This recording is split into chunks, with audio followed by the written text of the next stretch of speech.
Des transports en commun gratuits, accessibles à tous, cela fait rêver et cela existe dans une vingtaine de villes en France. Niort vient par exemple de s'y mettre, Dunkerque le fera l'an prochain. Évidemment, si les usagers ne paient pas, ce sont les contribuables qui le font. Alors, est-ce une si bonne idée? Réponse avec Anthony Joly, Thierry Breton et notre bureau de Marseille. Dans la plupart des villes françaises, un trajet en bus, cela veut dire payer. Mais dans certaines communes, pas un centime à donner aux chauffeurs. Les transports publics sont gratuits toute la journée et toute l'année. Alors faut-il instaurer la gratuité partout en France? Le sujet fait débat. Aubagne, Dunkerque, Niort. Aujourd'hui, 23 villes proposent la gratuité des transports en commun. Une commune fut l'une des pionnières en la matière. Châteauroux, 47 000 habitants. Ici, les usagers prennent le bus sans payer depuis maintenant 16 ans. Vous faites quelle économie par exemple, vous savez?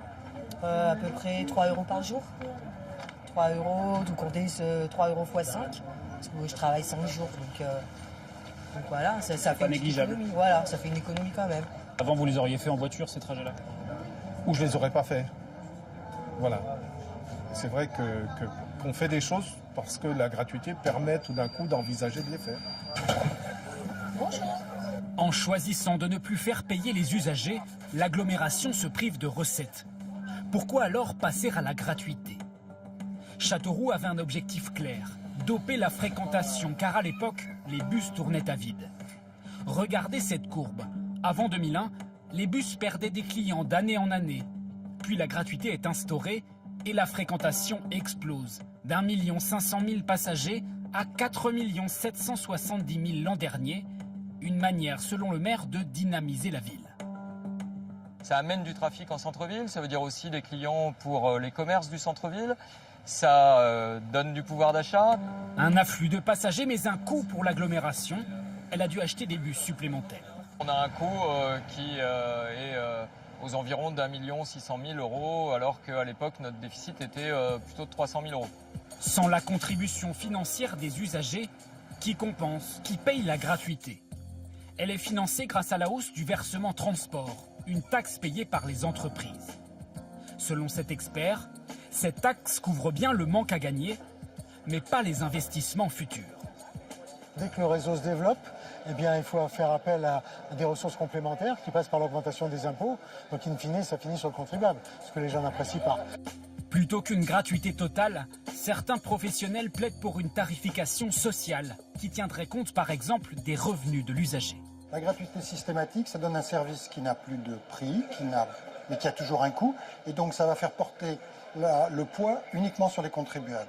Or, il y a des passagers qui peuvent payer et il est normal qu'ils paient le prix normal du transport. Toutes les villes qui sont passées à la gratuité voient leur fréquentation bondir. Alors faut-il la généraliser à toutes les villes?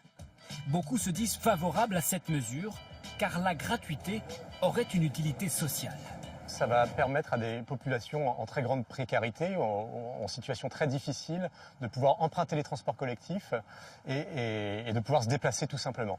Et quelque part, ça c'est important dans la rupture de l'isolement et dans les personnes qui vont aussi rechercher de l'emploi. Ça va leur permettre, ça va leur donner une facilité de se déplacer pour ce retour à l'emploi et à l'activité. Pour l'instant, seules des villes de taille moyenne proposent la gratuité. Mais est-ce envisageable dans des métropoles? L'attrait de la gratuité vaut surtout pour les villes moyennes, parce que dans les grandes villes, il y a souvent beaucoup de saturation, donc oser la gratuité reviendrait à précipiter dans les bus, dans les métros, dans les tramways, trop de monde. Difficile aussi pour les grandes villes de se priver des recettes de la billetterie. Elle couvre en moyenne 25% du coût total du réseau, 10% seulement dans les petites villes. Actuellement, une dizaine de communes réfléchissent à passer à la gratuité dans les prochaines années.